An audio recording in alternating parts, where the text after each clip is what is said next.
আজকে আমার এই ভিডিওটি একটি বিষয় নিয়ে খুব বিভ্রান্ত ছড়াচ্ছে চারিদিকে। বিভ্রান্তির যারা করছেন সেটা অবসান হওয়া দরকার। গতকালকে কলকাতা হাইকোর্ট একটি স্টে অর্ডার দিয়েছে। তফসিয়া তিলজলাতে যেভাবে অবৈধ পন্থা অবলম্বন করে তথাকথিত ইললিগাল কনস্ট্রাকশনকে ডেমোলিশ করার জন্য যেভাবে বুলডোজার চালিয়েছে তার বিরুদ্ধে স্টে দিয়েছে। আমি দেখছিলাম সোশ্যাল মিডিয়াতে তৃণমূলের কিছু নেতারা এখনো মিথ্যাচার করতে ছাড়ছে না। ক্ষমতায় থেকে যেভাবে মিথ্যাচার করেছে, ক্ষমতা হাত থেকে চলে গেলেও মিথ্যাচারে তারা রাস্তা এখনো ভুলেনি।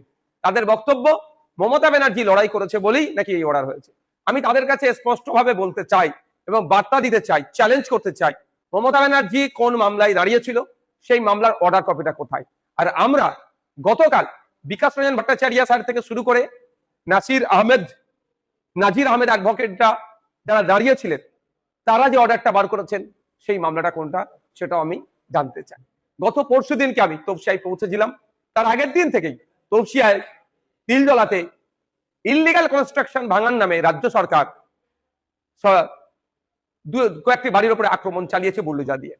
গত পরশু দিন গিয়ে তাদের সাথে কথা বলেছিলাম, পেপারপত্র নিয়েছিলাম এবং জানতেও পেরেছিলাম যে অলরেডি তারা পরশু দিন সকালে কোর্টে অ্যাফিডেভিট জমা করেছে, অর্থাৎ রিট করছে তারা। আমি তাদেরকে বলেছিলাম যদি আপনারা চান আমি আইনি সহায়তা দিতে পারি। তারা আমাকে সমস্ত কাগজপত্র দিয়েছে। তারপরে ওখানে বেশ কিছু মানুষজনের নোটিশ এসেছে, তাদেরকেও বলে এসেছি আমি আইনি সহায়তা দেবো যদি আপনারা চান। তারাও আমাকে কিছু কিছু কাগজ পাঠাচ্ছে। মেন যে দুটো বাড়িতে এখন বুলডোজার চলেছে বা ভাঙাভাঙি হচ্ছিল সেই বিষয়টা নিয়ে আমি তিলজলা থেকে সোজা এসেছিলাম কলকাতা হাইকোর্টে বিকাশ রঞ্জন ভট্টাচার্য স্যারের কাছে। তার কাছে আমি রিকোয়েস্ট করলাম, স্যার আপনাকে এই মামলাতে দাঁড়াতে হবে। তো স্যারের সাথে যখন কথা হলো, স্যার বললো আমি রেডি আছি। স্যার প্রথম কি স্যারকে বিষয়বস্তুগুলো জানালাম, অবাক যে এটা হতে পারে না। ইললিগাল কনস্ট্রাকশনও যদি হয়ে থাকে লিগাল ওয়েতে সেটাকে ডেমোলিশ করতে হবে, ইললিগাল ওয়েতে হয় না। কারণ 2024 সালে 12ই নভেম্বর সুপ্রিম কোর্টে একটা অর্ডার এসেছিল জাস্টিস গাভাই স্যারের, জাস্টিস বিশ্বনাথ স্যারের, যেখানে উল্লেখ আছে এই কোন জায়গায় যদি ডেমোলিশ করা হয় সে কম করে একটা টাইম পিরিয়ড দেওয়া হয়েছিল, সম্ভবত 15 দিনে দেওয়া হয়েছিল, তার নোটিশ দিয়ে করতে হবে। আর তিলজলার ক্ষেত্রে কোনো নোটিশ কপি সেই মতো তারা হাতে পায়নি।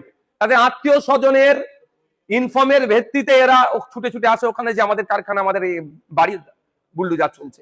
এই ভিডিও দেখে আত্মীয়রা পাঠিয়েছে, সেটা দেখে আসে। তা বিকাশ স্যারকে যথারীতি বলেছিলাম, তিনি এগ্রি হয়েছিলেন। গতকালকে অ্যাডভোকেট নাজির আহমেদ যে রিটটা করেছিল সেই রিটে আমাদের বিকাশ রঞ্জন ভট্টাচার্য স্যার, তার জুনিয়র উদয় শঙ্কর চ্যাটার্জি, শামীম আহমেদ, সৈয়দ চন্দন হোসেন, আরো অনেকে এবং আরো অ্যাডভোকেট ছিল, দেবাশিস ব্যানার্জি, রাহিল রহমান, গুলশানারা পারভিন, সালোনি ব্যানার্জি, নাজির আহমেদ, রাজেশ জানাদের মতো উকিলরা ওই কোম্পানির মালিক অথবা বাড়ির মালিকের হয়ে দাঁড়িয়ে অর্ডারটা বার করেছে আইনি লড়াই করে। তবে সমস্ত আর্গুমেন্টটাই সিনিয়র মোস্ট আইনজীবী আমাদের বিকাশ স্যারই তিনি করেছেন। বিষয়টা হচ্ছে এটা কেন তৃণমূল কংগ্রেস দ্বিচারিতা করছে, এটা কি মমতা ব্যানার্জি কোর্টে গিয়েছিল বলে হয়েছে? আমি জানতে চাই যে মমতা ব্যানার্জি যেটা কোর্টে গিয়েছে সে অর্ডার কপিটা কোথায়। আর সাথে সাথে দুটো জবাব আমি দেবো। যখন বুলডোজার চলছিল সবাই ভয়ে আশপাশে দাঁড়ায়নি, কেউ যায়নি তাদের পাশে। বিভিন্ন রাজনৈতিক দল আছে, কেউ সেখানে পৌঁছায়নি। আমি সিপিএম এর সমর্থন নিয়ে আইএসএফ এর প্রার্থী ভাঙড় থেকে জিতে এসেছি। ভাঙড়ের মানুষকে আমি ধন্যবাদ জানাবো, আমি ঘরে বসে থাকতে পারিনি। তারপরের দিনে আমি ওখানে পৌঁছে গিয়েছি, সেখানকার মানুষের সাথে কথা বলেছি। কিন্তু আমি যখন পৌঁছেছি মানুষের সাথে কথা বলেছি, মানুষের ভয়টা হলো কিছুটা যখন কাটতে শুরু করেছে, তৃণমূলীরা কি বলছে ফুটেজ খেতে গিয়েছে, কিচ্ছু হবে না। কিন্তু আমি তাদের কথায় পাত্তা দিইনি, আমি শুধু এসেছি আইনি লড়াই করতে এবং বলে এসেছিলাম মাঠে ময়দানে গণতান্ত্রিক প্রক্রিয়ায় লড়াই হবে, আইনি লড়াই হবে। প্রথম আইনি লড়াইয়ের জন্য ছুটে গিয়েছি কোর্টে, বিকাশ স্যারের সহযোগিতা নিয়েছি, আইনি লড়াই স্টে করছে। এখন তৃণমূলীরা কি বলবেন প্রশ্ন এখানে। আমি একটু অনুরোধ করব যে এখনো যদি মনে করেন আপনারা 15 বছর ক্ষমতায় আছেন, ভুল হবে। আসুন আপনারা প্রধান বিরোধী দল, মানুষের সাথে কথা বলুন, মানুষের হয়ে কথা বলুন। আজকে মানুষ আতঙ্কিত কুরবানি উপলক্ষে, কি করবে না করবে, আপনারা কেন চুপ করে বসে আছেন? মমতা ব্যানার্জি মুসলমানদের মাসিয়া স্বাস্থ্য আজকে কোর্টে এসে তিনি তার কোর্টে আসাটা কতটা বৈধ সেটাও চ্যালেঞ্জ হয়ে গিয়েছে। আজকে তফসিয়াতে কেন গেল না?